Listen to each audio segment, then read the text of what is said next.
Hi, and welcome to Spoonful of Strength. I'm Rachel, and I live with multiple sclerosis, type 1 diabetes, and a few other diagnoses that keep life interesting. And I'm Tina. I am a fibromyalgia warrior with chronic back issues and a proud stage 4 cancer survivor. We're sisters, and together we're here to support, inspire, and connect. So if you're new here, the spoon theory explains how we navigate life with limited energy or spoons. And we're thrilled to share that we've been ranked number 30 on FeedSpot's Top 100 Chronic Illness podcast list. So grab a spoon and let's dig into stories, tips, and a whole lot of strength.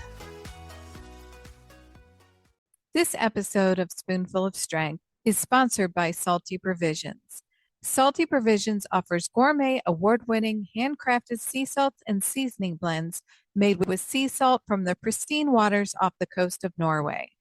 Their products are free from artificial additives, fillers, and anti-caking agents, ensuring pure, bold flavor in every sprinkle. Their seasonings are gluten-free, vegan, and crafted to bring out the best in every meal.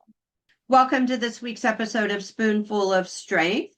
Rachel and I are going to be talking about how chronic illness has an impact on the romantic relationships in your life. And after that, we have Jessica joining us, and she'll be talking about living with Parkinson's disease and her podcasts that she has started, as well as the nonprofit organization Changing Parkinson's. How are you doing this week, Rachel? And after you had your muscle biopsy last week, so how are you feeling after that? I am 8 days out and feeling pretty good. I think the whole procedure was really easy. It was like a 20-minute procedure in and out, but you don't realize the incision I thought was going to be up on my thigh, like up on the upper part, but it's actually just above the knee. So when you think about walking, sitting, and all of that, the first 4 or 5 days I was really struggling with getting out of a chair, getting out of a bed, walking. But when I was at rest, it was actually relatively painless. And so now what I'm dealing with a week later, it's burning a little bit and it's still very tender, but it's easier to get up and walk around. The problem I'm having right now is the fact that other muscles, which have been compensating for dealing with this, are getting tired. And so I feel like I've ran a marathon. My calves are hurting and my knee on my opposite leg is hurting. And so it's just like, it's every day's getting a little bit better. And I just want to get over with this because between the flu and this, I just want to start healing and getting onto a better path. But so doing good. Haven't found out the results yet, but I'm kind of expecting that anytime. So what's been going on in your world? Let's see. I traveled up to Syracuse this past weekend. That was fun. I'm thankful to be able to get back on the road, on my flyball traveling road. No. And then turning around. Usually I try not to do back-to-back weekends because it actually does take a lot out of me, traveling like that and then running 2 days at a tournament. But I'm heading down to Virginia on Friday for another tournament, but then I'll have a couple weeks off. But so we're dealing with, Yogi has some stuff going on that we're dealing with. And, thank you all. This is airing, I know, a couple weeks later, but yesterday was my birthday and I appreciate all the birthday wishes that everybody posted up on our Instagram page. That, it was a wonderful night out with my honey and my friends last night for dinner. So other than that, nothing, PT still plugging along, physical therapy 2 days a week for my back and getting that hopefully healed and some strength building that can better support my my body. Yeah. It's all a process. Yeah. I'll take, now I have, we're concentrating on, I have some pain in my hip flexors and SI joints, um, which was probably being overshadowed by so much sciatic pain. And, as we're going through the Mm, healing of all of that, then we're kind of realizing there's other things going on. So we're still a lot to focus on, but I'll take this pain in the hips and, feeling a little unstable at times when I'm walking over that sciatic pain any day of the any yeah. day of the year. I'll take that again. So Yeah. Yeah. Well, let's talk about managing relationships with a chronic illness. Do you want to start maybe talking about, dating, and then we can kind of get into marriage and long-term relationships? sure. Yeah. Yeah. Yeah. I just I can't imagine the thought of if I had to enter the dating world, even as a healthy person this day and age, at my Mm, age now, I'm just like, I always tell mm, Dave if anything happened to him that I would just remain single because that just seems like a lot of work.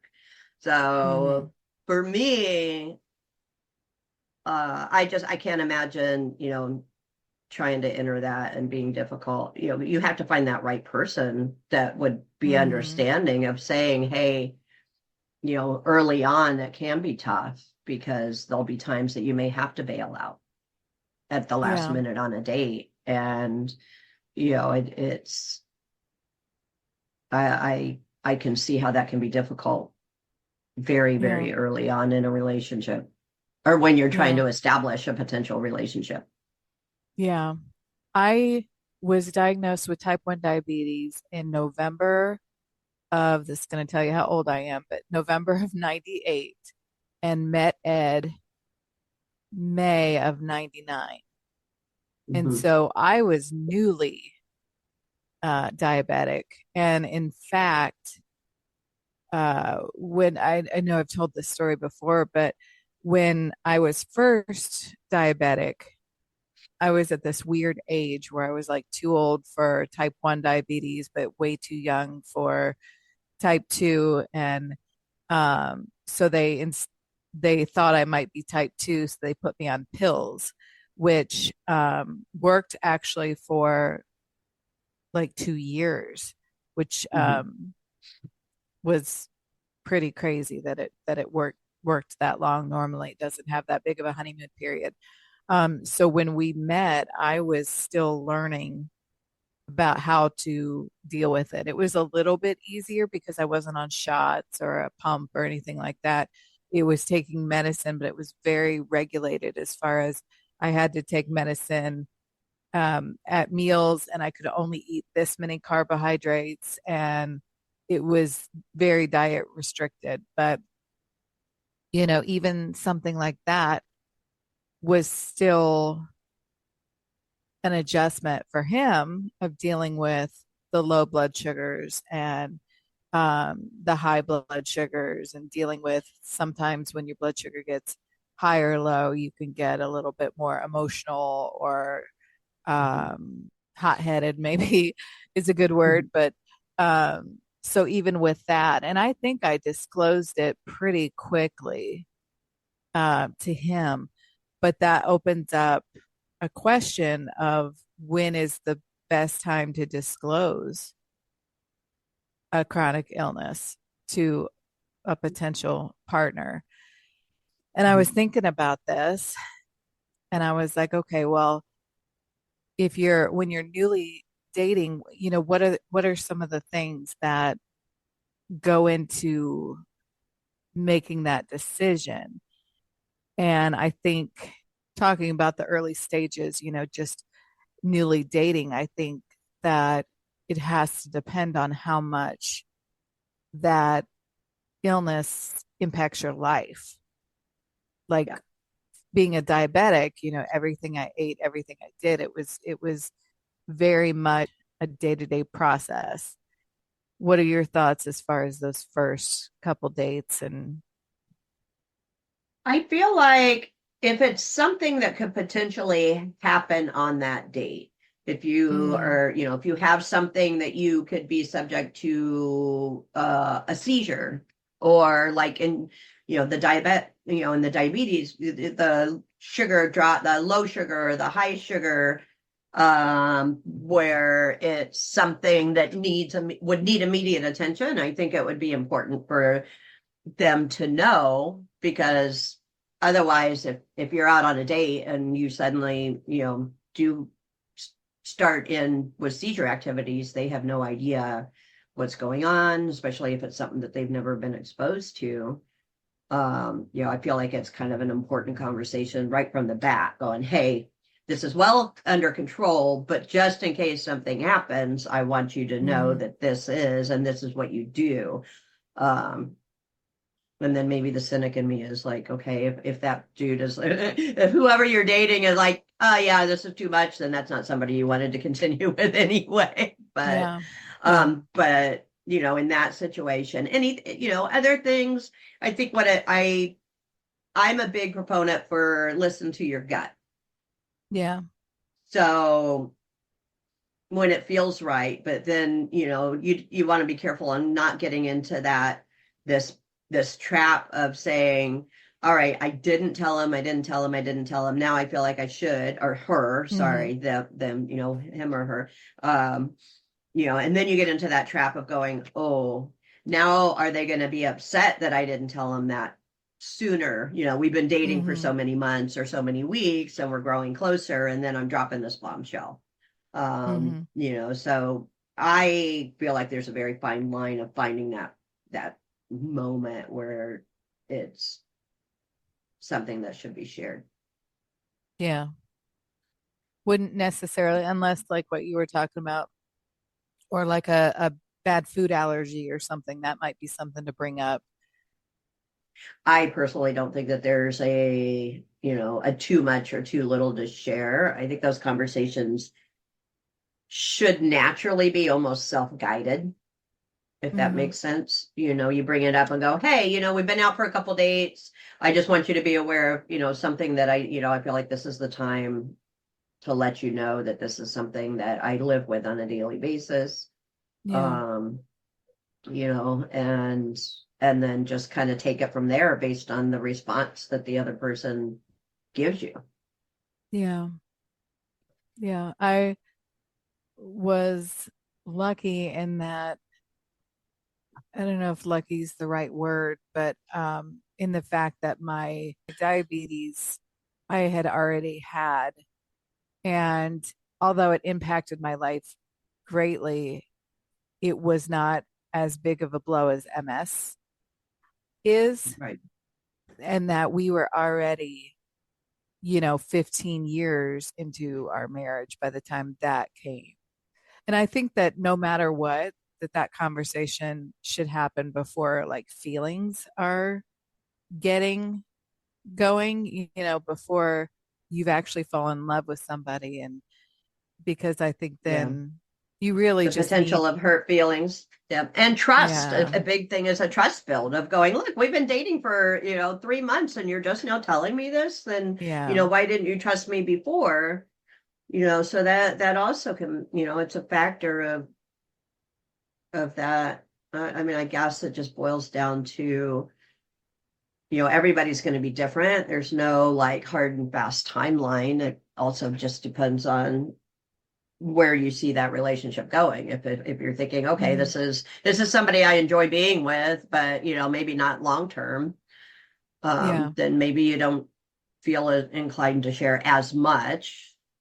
hmm, It's still, but then again, those type of thoughts can also change of going, okay, I went into this relationship not, thinking I'm not looking for anything serious. And then suddenly, I'm finding that I actually do want to be serious. yeah, So, yeah, it's a tough call that I feel like definitely I agree with you before feelings start getting too strong in that relationship.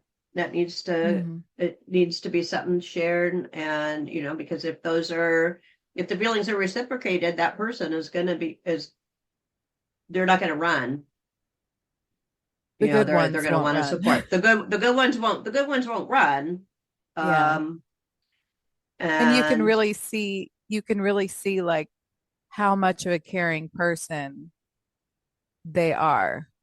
You know, Based on their it initial response.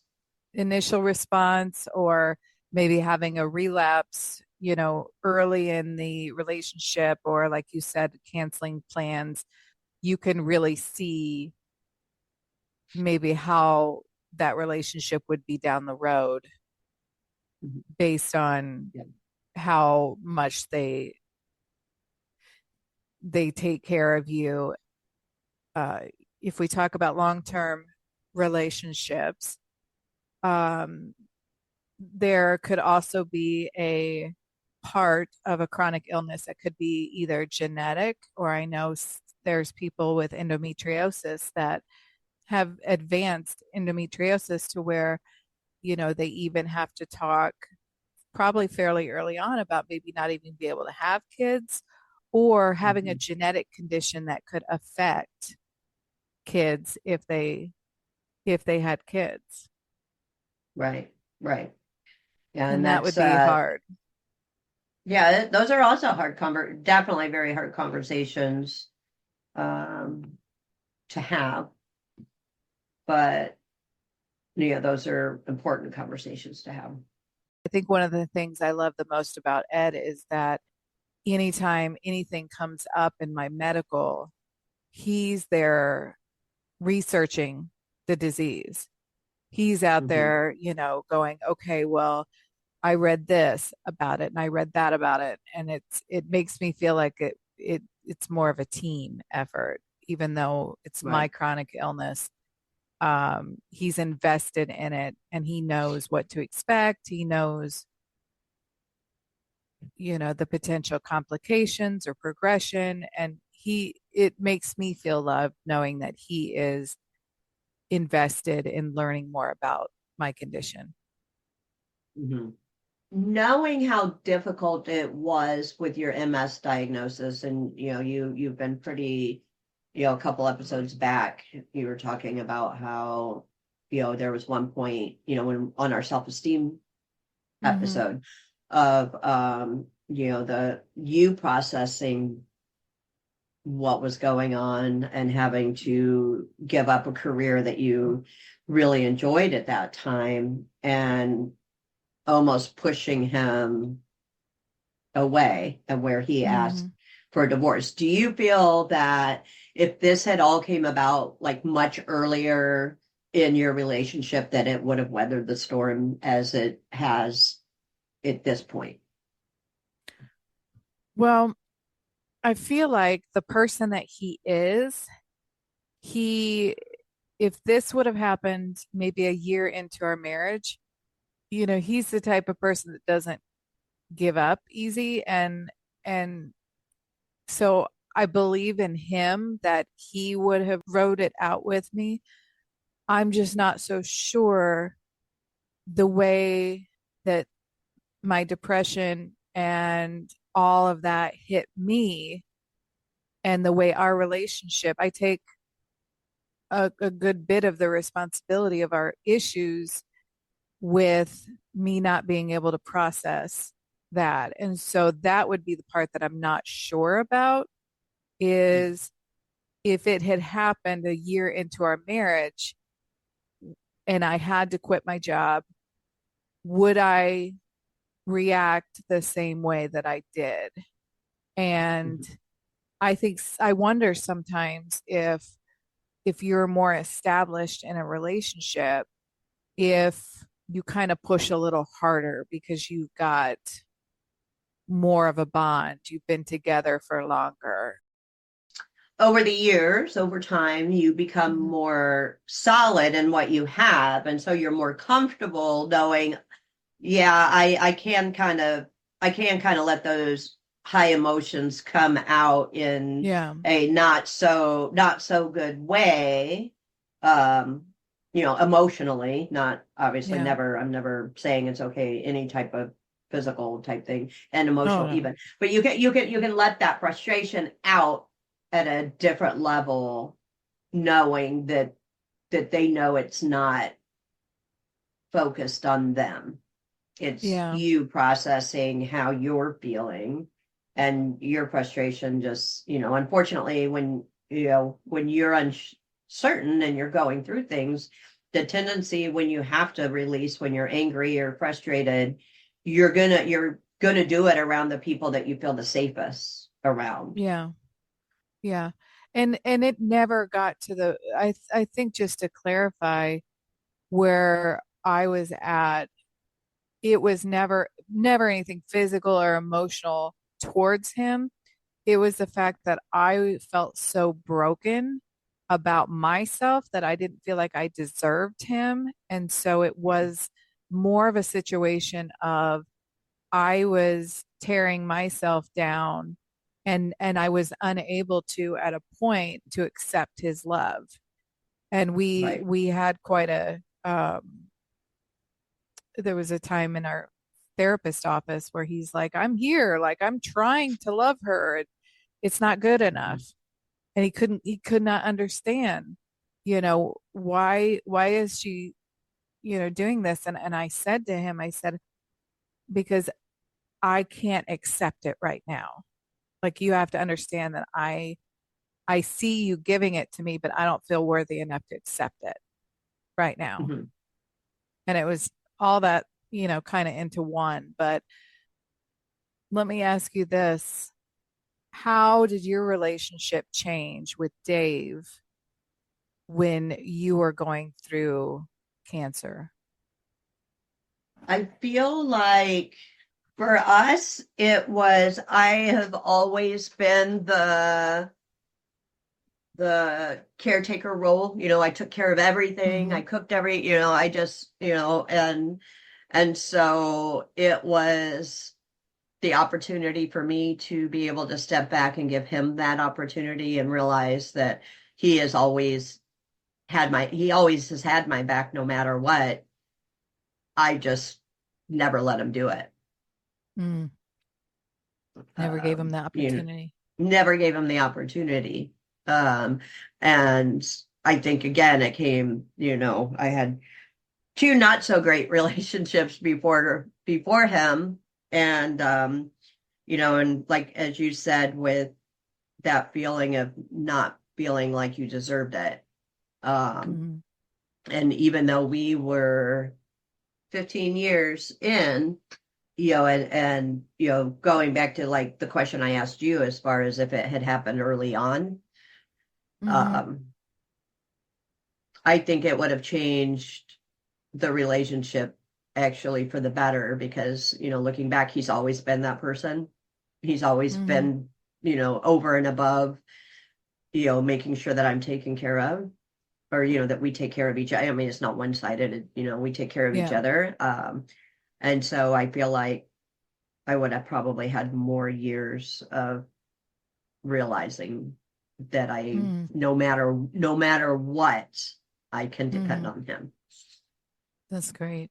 Hey there, salty fans. Let's talk about love because whether it's a meal with your loved ones or showing yourself some self-care, what you put into your food matters.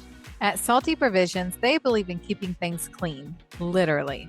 No fillers, no anti caking agents, no artificial colors or flavors, just pure, high quality ingredients.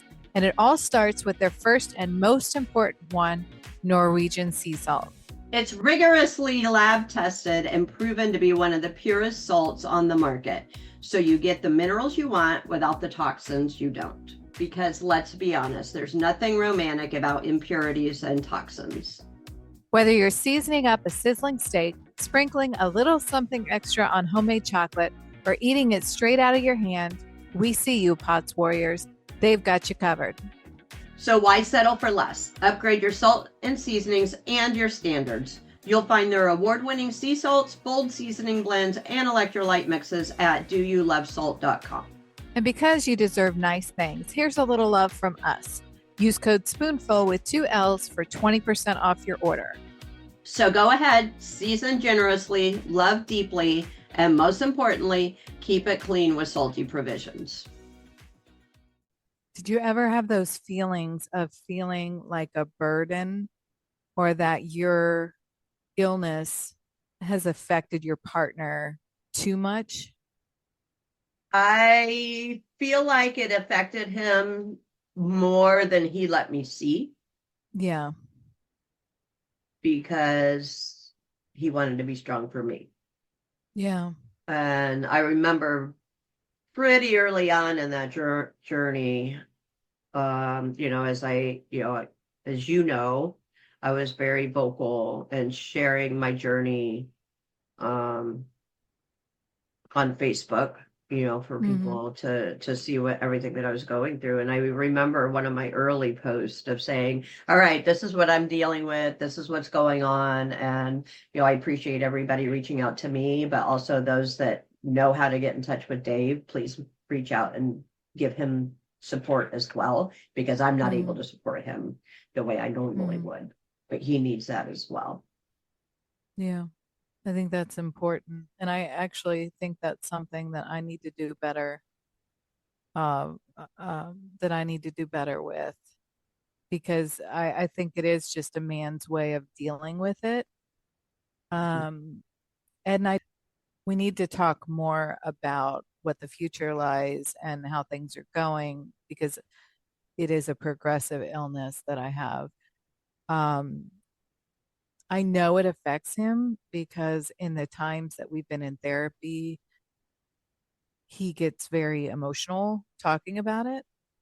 And Mhm. um, I've tried. I know with his work schedule and things, it's hard, but I've tried to tell him, why don't you see the therapist on your own? Or there are people in our lives that he could reach out to, but I worry about his health dealing with the stress of my health. And I went through a Right. period in that same time where things were absolutely crazy for us, of feeling like, and I mentioned this before, feeling like he didn't sign up for this and he doesn't deserve this. And this is not what in sickness and health really means. uh, and feeling like a burden a lot. I am getting better with that, and I think it's because my mental state is more clear and not quite so low. But I know that that's easy for people to fall into, especially if the illness gives you fatigue or troubles doing things that you used to be able to do. Whether it's early on in a relationship or you've been together many years, you can't discount the fact that chronic illness can impact intimacy. Yes. And please, as we delve into this, please remember that you're married to my brother. So I, Oh, don't honey, delve too deep into that. if you know anything about me, when that subject comes up at the therapist's office, I get red and I like don't want to go there. So I'm Yeah, yeah, pretty yeah. safe to say, but that is an important part of any relationship. And when you're not able to do the things that you used to be able to do, that can impact the connection, Yeah, the yeah. But there's overall also emotional connection. connection. Yeah, but there's also other way, intimacy doesn't necessarily have to be, you Yeah. know, um, Say it, Tina. it doesn't have to be sex. It doesn't have to be sex. Thank All right, I you. said it. Like, this is such an awkward topic. And I I don't know why, because know. I'm actually usually very open about talking about that. But, for us, like, you know, the one thing that, like, I would fall into this, I'm not I'm failing as a romantic partner in Yeah. that field, in that arena, because I'm too tired at the end of the night, or I'm like too sore, or just even mentally, I'm just like, I'm too distracted, I'm too, blah. And but there's more than just that part of it. For us, it's, intimacy is a morning where we don't have to get up and get moving as early, so we just snuggle in bed, or Yeah. we cuddle up together to watch TV, or just like it's just times that we're just like, I need a hug. You know, Yeah. I need to feel your arms around me. Yeah. Um, Recently, Ed and I went into therapy. This was just a couple months ago, and that was a big topic of it because physically, I am not, I have a harder time moving about. mhm, And that is something that has been impacted. So we did talk about other ways. Ed is always good when he comes in the door from work of making sure after he greets the dogs, because hello, they're, priority, of yep, making sure before anything else that he gives me a kiss and a hug. mhm, And cuddling is one thing that we hadn't done in a while. And that was something that I said, let's just start with that of just getting that closeness back. And mhm, the idea was just feeling more connected. And that has made a difference for us. But yeah, it definitely, I think if we were younger, it might be a little bit harder. You know, mhm. I couldn't imagine being in my 30s and having the physical limitations that I do and having to deal with the stress of that. Yeah. Um, so I guess I'm happy on that end. But you're right. It just needs to, you need to find a way to connect, and whether that be dating, going out on dates, and going to dinner, um, or snuggling or whatever that might be, of just finding ways to keep that touch going. I have to tell you real quick, Ed and I used to we would hold hands going into a store or something. And Mhm, it transitioned from him grabbing my hand to putting his arm out for me to grab, to hold on mhm. to as we walked. And that transition was actually really hard for me because it went from, let me hold your hand, I love you, to here's an elbow so you don't fall. Fall. Yeah. And I remember it was like, oh, that kind of hurts. Mhm. Yeah. Stings a little bit. Right. I could see that. I could see that, you know. Because I And think in his mind, he probably didn't think anything of it. He's still mm-mm, wanting to support you, you know. mm-hmm. He was looking out for my safety, but I wonder Right. if people have a hard time transitioning to almost a husband wife loving relationship to a caregiver and somebody with chronic illness, how that impacts. Because for me, that one little thing made a big impact. I would love to hear from some of our listeners on this because I Yeah. feel like that could also almost go either way. Yeah. In the sense of sometimes in those situations it even deepens that relationship because you Mm, realize, you know what, they're doing this out of love, and it's not just about the physical aspects of this relationship. mhm, There's, you know, it's on such a higher level than that. Or it could also be a factor that makes it put strain on the relationship, you know, and sometimes it could be both. You know, I 100% could see how you can waffle, you know, depending on where you are in your own emotional journey at that time of where you're like, okay, I can't even have this close, intimate relationship anymore because my body hurts too much, or I'm too exhausted, mhm. or my brain just won't let me do it.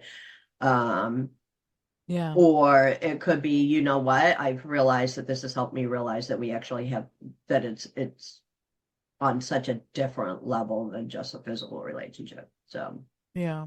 Yeah. I'd love to hear from our listeners on their Yes. experience on how their chronic illness has affected their long-term relationship. Yeah. And so make sure that you leave us a comment and let us know your thoughts on this topic. So, well, we've got Jessica waiting in the wings here. So let's go ahead and bring Jessica in to talk about living with Parkinson's disease. Welcome, Jessica, to the Spoonful of Strength podcast. We're really excited to have you come on today. Can you start a little bit by telling our audience a little bit about yourself? Yeah, absolutely. And thank you for inviting me. I really appreciate it. So my name is Jessica Krauser, and I am living with Parkinson's. I was diagnosed with Parkinson's almost 6 years ago at the age of 37. And it's pretty unique because most people diagnosed with Parkinson's are over the age of 60. They're typically male, or at least, that's what all the previous research and history is all about. But I'm also a working mother. I have twins that are 15 years old, boy, girl, and I've been married for almost 19 years. And yeah, that's me. What were some of your first symptoms that led you down that pathway of getting your diagnosis? So I initially started by having a tremor in my right hand. And so I noticed it, and my kids actually noticed it too. They're like, "Why are you shaking?" And it would just happen randomly. So I mentioned it to my family doctor, and she just said, it's probably an essential tremor, just pretty normal. She said if it's interrupting, your life, like if there's something that is making it difficult, then let me know, and I'll schedule you to see a neurologist. And at that point, I was like, oh my God, like slow down. Yeah. I just had a shake in my hand. But then the following year, as I actually was doing some training for a half marathon, which was brand new to me. I'm not a runner. Um, but somebody at work was like, let's do this half marathon. We can all train together and this and that. So I did that. And during that time, I started noticing a lot of pain and tension in my foot and in my right calf. Um, so I linked it all to the training. Like, okay, I've never done this really to my body before, and so I'm overdoing it, whatever. But it continued after the half marathon. Um, and so the tremors were still there, but again, they weren't anything that was totally bothering me. And then when I went to see my gynecologist for a yearly checkup at the end of that year, I was really shaking, like on her table, because I was cold. Um, and that triggers the symptoms, and just stress, not because anything bad was going to happen, but just because of the situation you're put in when you're at your gynecologist. And so that really triggered my tremors. And she was like, I really want you to go see a neurologist. She's like, this seems more than just an essential tremor that I need you to get checked out.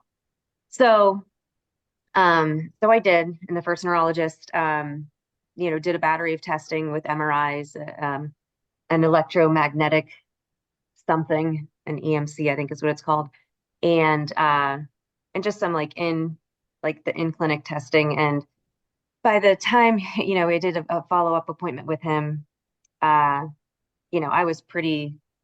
I already educated myself enough at this point because a few other symptoms started coming, like I wasn't swinging my arm, but it was things that people had to point out to me. Like I knew I was doing it or not doing it. And so I went in pretty much knowing it probably was Parkinson's. And, after I gave him the list of the new symptoms and what I was starting to connect together, he was like 90% sure it's not Parkinson's, but, I think, you can either take this medication to see if it helps. And if it does, then you'll know, or you can see a specialist. And then that's when I went to see movement disorder specialist. And then she diagnosed me the first appointment. So Mhm. it was It fun.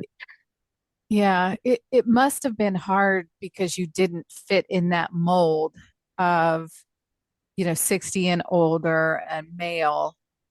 And so did you find that that part made it difficult to get a diagnosis? Um, that made it difficult, as well as, the symptoms don't, like, even now I'm 6 years in, and, I have certain symptoms, but you don't get all of them. I might Hmm. never get all of them. And if you do get a lot more, you don't get them all at one time. So it's just this gradual process, which also doesn't help the situation. Um, And then looking back, I always say that my first symptom was my tremor because that's what I recognized as an external visual. But now what I know about Parkinson's and what I've learned is my first symptom was actually more emotional. So our cognitive and emotional behaviors are affected just as much as our physical. So like people experience depression, anxiety, apathy. Um, it's like this whole like thought of feeling like you just feel kind of empty, and it sounds horrible to say, and it's a horrible thing to feel like, and you can't explain it. But I felt that probably 2 years prior to my tremor. So, but it's just like slowly piecing things together. But to be honest, like, yeah, it has a lot to do like with my age and gender that it was hard to diagnose. But the people that are in my Parkinson's community, they also have a hard time getting diagnosed. And they're of like, they might be a white male, but and it's because not everybody knows everything that's affected with Parkinson's, like constipation, huge issue. And, all these other things. So I remember somebody at the gym, and he said, he's like, it took them, a while to diagnose me because I wasn't telling the next doctor about this issue because he was a specialist for this, so just Mhm. piecing it all together. It's a really weird disease, unique Mhm. disease. What is the process of receiving that diagnosis? It sounds like it's more like it's a very based on symptoms, not there's not like a blood test or anything like that. No, currently there's no diagnostic test. They're starting to figure things out, but it's by doing a spinal, like getting your spinal fluid. So they're not obviously doing that broadly yet, but in the doctor's office type test. And it's physical, and they'll ask you questions though too. But like we have to like tap our fingers because the speed at which we can or cannot do that. They like have us see how fast we can flip our arms back and forth. We stomp our foot. We try and tap our foot, which sounds all like normal and fun, but it's difficult to do certain motions like that. They have you walk down back and forth in a hallway, and then they'll ask you questions. Some of them are kind of scary because then you're like, oh my God, is that gonna happen? They'll ask, have you had any hallucinations? Do you act out your dreams in the middle of the night? Um, you know, like then, again, the whole like depression or cognition and all of those things. So piecing all of those together is how they give a diagnosis. But when they diagnose you, they actually will. So I think some doctors will come out and just say like you have Parkinson's, while others will say, you have Parkinson's or a form of Parkinsonism. And I still don't totally get like why, you know, what I get what it means, but it's just weird how they say it. But a lot of times they have to wait 1 to 3 years to really determine, is it Parkinson's? Is it PSP? Is it MSA? Multiple multiple system atrophy? But anyways, they though, and those ones are more progressive, and they change a lot faster. So that's why they'll know after a couple years, is it truly just Parkinson's versus these more focused, I guess, diseases. Mhm. And I think Parkinson's, I'm sure most people are aware of Parkinson's, they've heard of it. But can you explain real quick what exactly is Parkinson's? Yeah, yeah. And it's interesting you say that because I think with us, being like in the disease community, I feel like we learn a lot more about other diseases as we've been diagnosed. So yeah, like in my mind, I'm like, everybody probably knows about Parkinson's, but they don't. And that's part of the reason why I started a nonprofit with my friends to raise that awareness and education. Because what Parkinson's is like I mentioned in the beginning, it is a neurodegenerative disease that affects your, cognition, your overall like emotional health, behavioral, and physical. Literally every aspect of your being is altered. But it is very unique every single person experiences it differently. They experience Mhm. it at different, with different phases, different symptoms. No two people are alike. Not everybody has tremor. Um, my tremor is actually now controlled with medication. But now the medication makes me dyskinetic, which is what you see a lot with like Michael J. Fox, like how he moves around. Um, but it's weighing the the benefit over the I get the benefit of not being so tense all the time, which is like usually my muscles are like super tight. Like this side of my body is actually stronger and more fit than this side because it's constantly flexed. So, Mhm. but then there's a lot of people that just have internal. They might have like what they call like internal tremors, where they feel like this shaking, but you don't see it. Um, and like I said, the apathy and depression and anxiety is really, really high. Mhm. There's people get freezing of gait, so they stop like right in their tracks, like trying to go through a doorway or, just entering into a room. And that is really that to see that, it just breaks my heart because they're trying to move across the street, trying to move across the sidewalk, and they can get stuck, and you physically can't move them. It's like their feet are planted in cement. Um, Mhm. so yeah, there's a lot out there, um, a lot of variations out there. As a follow-up question, are there any things that trigger Parkinson's? Like I know for MS, there's a link with the Epstein-Barr virus where I had mono when I was 12, and there's some sort of a link. We've heard from other spoonies that a pregnancy or something like that can trigger Mhm. it. Is that the same with Parkinson's, or do they know? Yeah, they do have some idea with how if it's triggered or what that looks like. So they're what they know today is about 15% of all people living with Parkinson's is most likely due to some gene. Like there are a couple different genetic mutations that people might carry. And then the rest of us, I say us, I've never been tested, but no one has it in my family, so I'm assuming it's it's not genetic for me. But for everybody else, it's based on the environment.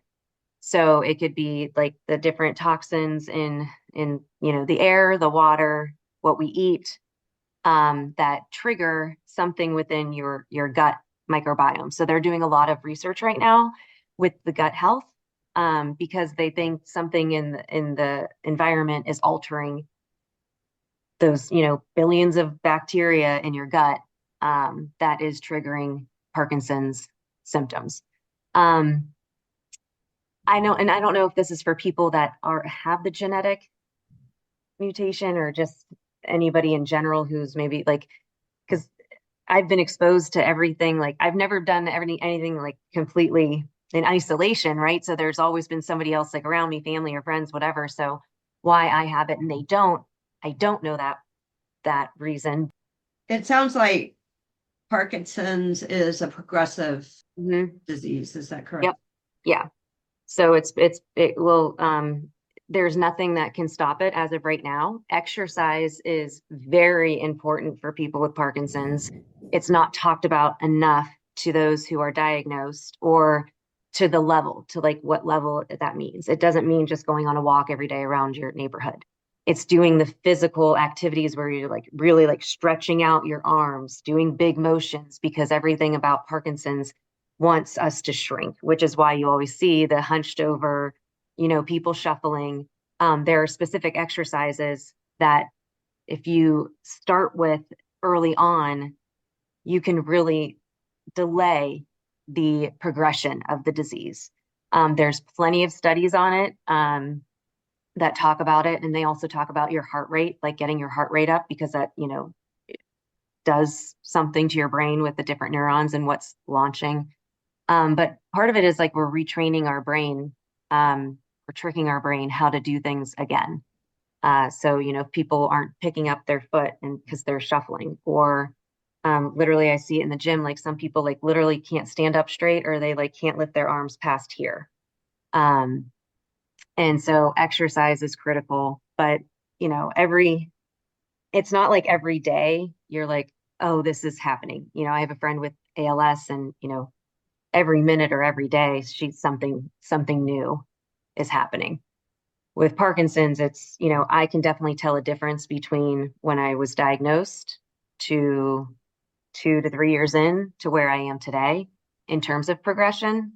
So it's kind of one of those things, like if you look back, um, I can see the how it has progressed with me. And so that will continue.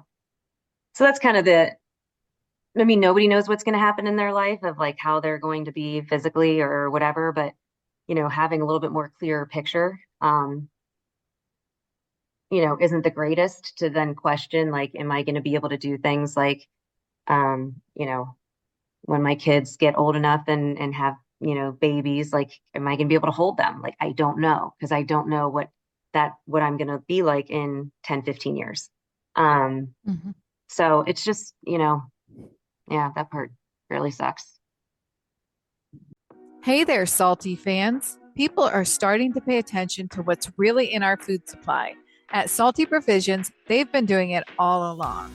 Salty Provisions keeps it clean, literally. They never use fillers, anti-caking agents, artificial flavors, or colors, plus all their products are gluten-free and vegetarian. Their first and most important ingredient is Norwegian sea salt. It's rigorously lab tested and proven to be one of the purest options on the market compared to other major brands. You get the minerals you want without the impurities and toxins you don't. Whether you're all about flavor or count on salt to support your health, shout out to all our POTS warriors. Contaminants can add up fast. That's why they made the best choice for their first ingredient, so you can focus on what really matters, like what delicious food you're going to sprinkle it on next. So go ahead, keep it clean with Salty Provisions. You'll find gourmet, award-winning sea salts, salt-forward seasoning blends, and electrolyte drink mixes. Visit doyoulovesalt.com. Use Spoonful with 2 L's for 20% off, because you deserve nice things and you won't have to compromise on your health. That was kind of my next question is, I think with chronic illness in general, there's a mental side that maybe a lot of people without chronic illness don't understand. The mental aspect of dealing with chronic pain and fatigue and all of that. You say that there is a lot of cognitive and depression within Parkinson's. How have you been able to manage that? Yeah. So what's interesting with Parkinson's, and I've had discussions with this about with my doctor, is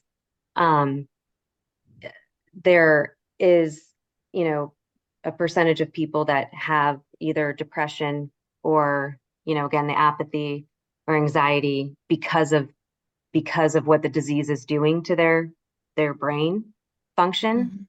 Mm-hmm. And then other people, just experience the depression after the diagnosis because of what the diagnosis is bringing. But majority of people, it's because of what the disease is doing to our brains physically. So I, after I think the first year or two, I ended up going on sertraline, which is generic for Zoloft, I believe.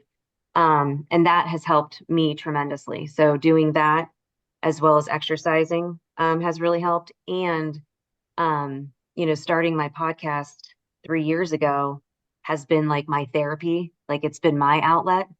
And so if I didn't have that, I'm hoping I would have done just therapy on my own, because I think it's really important for us to talk about what we're experiencing with people who understand, just to kind of get it out. I tell people, I'm like, imagine COVID happened and you couldn't talk to anybody else who understood it. Well, that was not true. Everybody understood it. We were all experiencing it. So, but I'm like, imagine a world where you can't explain it, or you can't talk about it, or people are like, oh, that's not a big deal, or whatever. It's like, that's kind of what it feels like to live in this world of a disease. So talking to other people who do understand what you're going through has been a very big help, I think, to my overall, you know, thoughts and apathy about the disease. So, We earlier in our podcast, we were talking about the impact that chronic illness has on your romantic relationships. mm. Um, so we're curious, how has this affected yours? So, in the beginning, my husband he was, he was very sad when I got diagnosed. So he was with me at that doctor's appointment. But that was the first doctor appointment that he had gone with me to. All the other ones before that, I was doing on my own, which was fine. I mean, wasn't that big of a deal. I didn't know what I was getting into. But it got to the point where I told him, like, I think, you need to come to this one because I think this is what's going on. And he's like, really? And granted, he saw everything and whatnot. So he was pretty broken up that day, to the point where like he called off work. He was like literally, I think, cried the whole day. Whereas I was like, I was gonna go back to work because I had a meeting. Like I knew this was coming, and I was actually grateful to finally have an answer.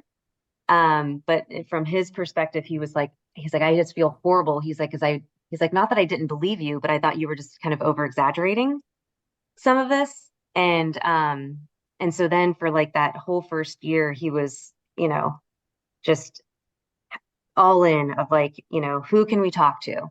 Who has Parkinson's that we know that we can learn from, and what are the best doctors, or this, all the different things, and what can we do, and let's get you to exercise, and whatever. um but then slowly, as things normalize, um I wasn't getting that much conversation from him out of it, and from us just being like, we're very close, we're very open with communication. So we've had to have a lot of difficult conversations of you know what this means like for our future, but also like there's things I want to talk about, and there's a lot of times like he doesn't want to talk about certain things, and you know and I have to like sometimes remind him in certain ways of like, I don't know what the next 5 years will look like, but right now I'm feeling good. So if we can plan that trip, if we can do these date nights, or whatever it might be, um I want to do as much as we can now, and not just you know wait for when the kids are in college, or wait for retirement, or wait for it's like, I don't want to play the waiting game, because I know I feel good right now, and I don't know if I'm going to feel that way later. Mhm. So, but other than that, like that's really been like the biggest, not difference, but just like change is just how we're going about thinking about the future. You've mentioned your podcast a few times, and we definitely want to talk about that as well as your nonprofit. So let's start with the podcast. How did that come about? Explain to our listeners what the podcast is about, and where they can find that podcast. So the podcast is called The Secret Life of Parkinson's. It's on YouTube. We have a channel, but then we're also on Spotify, Apple, and Amazon podcasting. It literally started with a couple people at the gym that I belong to. It's a Parkinson's specific exercise gym that a woman, Melissa Carlson, started. And there's like, it's the same people in every class. So like we get to know each other very well. And there was one other young onset person, and his name is Brian. He's a couple years older than I am, but everybody else is, 10, 20, 30 years older than us. And so we liked to make, things, just bring a little bit of humor, to the exercise class. So we would always just banter back and forth like siblings. And, they would always like, it just bring a laugh to them. And somebody was like, you guys should have a podcast. Like because everything we would talk about and laugh about was Parkinson's related. Like, oh my God, like I was out last night and I couldn't even use my arm and I was trying to eat and like things went everywhere, just making light of what the situation we're in. And so, I was like, yeah, like that would actually be fun. We should try that. And sure enough, we were going to do it like on our phone or on the computer. And then, one of our other friends at the gym, used to own a video production company. He has since retired when he was diagnosed with Parkinson's. But he's like, I have all this equipment. He's like, come over. I have a studio at my house. And we're like, okay. So we did. And I mean, he has like literally he had the microphones and cameras. And we're like, wow, this is legit. So we started it. But honestly, like we wanted to do it though, because the people in our class, our exercise class, they were just, anytime I would ask a question or bring something up, or learn something new, they were like, oh, I didn't know that. Or like, where did you hear that from? Or like, just, I was like educating them, yet they were diagnosed longer than I have been. And I was like, there's a lot that they don't know. And then some of them were telling me, they're like, yeah, I never even really told like my extended family yet. And I'm like, you were diagnosed like 2 years ago. What do you mean you're not telling them? Like, they're like, I don't know. I just don't, I don't need them to know. I'm like, they probably already know. Like, it's pretty visible. So that's why we called it The Secret Life, because nobody likes to talk about it. Everybody keeps it a secret. So, but it's been fun. Like I said, it's like a therapy for me. And we have, other Parkinson's patients on to talk about their journey and their experience. Cause like I said, everybody's is different. We have on healthcare professionals. So that, different neurologists or physical therapists, and caregivers, just to, again, like let people have an outlet, because I don't know about your disease groups, but like everybody feels so isolated and alone. So it's a way for them to feel like, oh, I'm experiencing that too. Like I'm not losing my mind and I'm not alone. So That's great. You mentioned in your bio that you sent over to us that you were originally focused on fundraising. You're fundraising for Team Fox. Yeah, so it was interesting. So I always, like, once I was diagnosed, I'm like, okay, I definitely want to do things in the community. Like I want to, you know, um, bring awareness or raise money or whatever. And about 2 years in, a couple of my friends got together and they said, like, we want to do something for you. So we put a fundraiser, like a walk together, through Team Fox, because Michael J. Fox Foundation has, Team Fox is like their fundraising arm, and they just make it really, really easy for people to create their own team. They could do their own fundraising. All the financial stuff is there for you. Like they just make it very easy. So they set that up, and we quickly were raising money, which was great, and going towards Fox for research.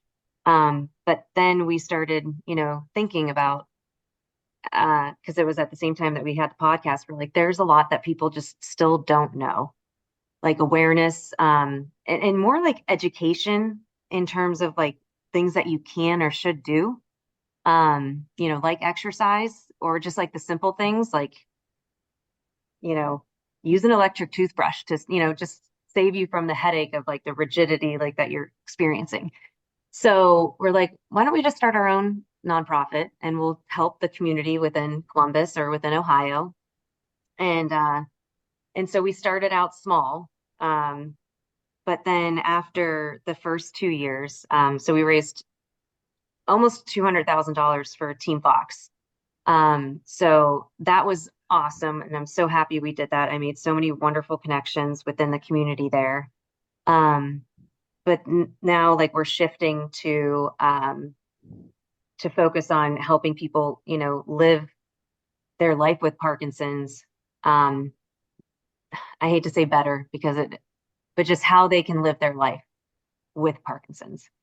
Mhm. And so we have a kit that we distribute for free with the money that we raise. That's something that we created that literally in it are just like tools that they can use today. So an electric toothbrush, a journal, a water bottle, this a child's book about Parkinson's that I really like because it's even though it's written for a child, it's you know how they always say like you got to speak to your audience like they're in third grade. Well, it's like Mhm. talking to a neurologist. It's like, hello, I'm in marketing. I'm not in neurology. So it literally brings it down to just a patient level in my experience and my perspective. Um, and and then there's like a hospital sheet of like medications that Parkinson's patients cannot receive or shouldn't receive at hospitals. So and all of them have like little post-it notes on it from people at the gym. And it says, I wish I knew, and then something. So I wish I knew that I had to take my medication at the same exact time every day with a full glass of water. So that's on the water bottle. I wish I Mhm. knew how to explain it to my family and friends, and that goes on the book. So just trying to personalize it again, just to make people feel more included. Um, and yeah, so we started doing that. And then the podcast was kind of on like just on its own, but it's part of our nonprofit. And then the gym that I belong to, the PD Next Steps gym, that is now also folded under our nonprofit. And the reason for that is she wants the owner wanted to expand the program itself because there's like rock steady boxing and lots of other Mhm. really cool exercise resources out there, and this is just one of them. And we want to get her program in a way that she can train other trainers around the country to do the exercises that we know are beneficial for delaying our progression. So yeah, so it was called 5K for JK because that was taken from the walk, the fundraiser itself. And literally, I was just doing the nonprofit paperwork too quickly, and I'm like, I'll just put this name down. And Mhm. it just took us about 3-4 years to finally get around to updating that. So now we're going to be changing it in the next couple months. It's probably going to be a slow rollout, but calling it Changing Parkinson's because we want to change the way people live with Parkinson's. We want to change the way they think about it, the way they talk about it, um, and all through like the kit, the exercise, and the podcast. Mhm. You're doing such wonderful things. A lot of people, when they're diagnosed with an illness or a disease, want to figure out what is the meaning of all of this, and it sounds like you're just doing some great work for Parkinson's. Can you tell our listeners where they can follow you, where they can listen to your podcast, and where they can donate or get more information for the Changing Parkinson's? Yeah. Well, because we're in a little bit of a transition period, we're still going to have everything live. So, one place will be, it's literally the number 5 and then K for FOR and then JK.org. So 5K for JK.org. That has pretty much everything out there right now so that you can order a kit online from there under the resources. You can find the podcast from there as well, and that's where you can donate to our nonprofit. That will be updated to changingparkinsons.org moving forward, but again, they'll take you to the same place. Um, and for the podcast, if you go to YouTube and search for The Secret Life of Parkinson's, or actually, you could just probably Google Secret Life of Parkinson's and it'll show you pop up on YouTube, Spotify, Amazon, and Apple. Awesome. We just would like to give you a great big thank you for coming onto our podcast and sharing your story. We're super excited to share all the work that you're doing and just helping spread the word about Parkinson's and your changing Parkinson's mission. So thank you so Thanks. much No, I appreciate it. And for I joining appreciate us. what you guys are doing. It's not easy getting around to talking about, yourself with what you're dealing with. So the fact that you guys are doing that, but you're expanding it to the, other chronic illnesses is very, very cool. So thank you for doing that. And thanks for reaching out. Wonderful to talk to somebody that is truly changing people's lives. And I feel like the things that Jessica is doing is changing the lives of people with Parkinson's. And I just think she was amazing. Yes, yes, very like just such an amazing personality, very easy to like all of our spoonies have been just super easy to talk to, Yeah. and inspiring, just so Mhm. inspiring to see the work that she's doing Yeah. to raise Yep. awareness. We will definitely be tagging everything so that our listeners, you guys can take a look at her podcast and support the 5K for JK nonprofit that she has going on. It's a very important disease that we want to support as well. On our next episode, we're going to be talking about alternative medicine, alternative ways to deal with the symptoms or illnesses, different ways that you can help your body cope. And we're also going to be joined by Johanna, and Johanna is going to talk about her migraines. And she also embraces yoga and will talk to us a little bit about yoga as well. So it's been a great week here. We're looking forward to another great week next week. And we hope that your week is wonderful. And we so appreciate all of you listeners taking time out to support our podcast. Make sure you leave a comment and let us know how we're doing and let us know your thoughts on today's episode. Have a great week. We'll talk to you soon. Take care. Thanks for tuning in to this episode of Spoonful of Strength. We hope that you found a little inspiration and maybe even a new perspective to carry with you. If you enjoyed today's episode, don't forget to hit that like button, follow us for more, and leave a comment. We'd love to hear your thoughts. And if you're feeling generous, please take a moment to rate and review the podcast. Your support helps us reach more spoonies just like you. Until next time, remember to take care of yourself and keep finding strength in your story. Bye for now. And see you next time on Spoonful of Strength.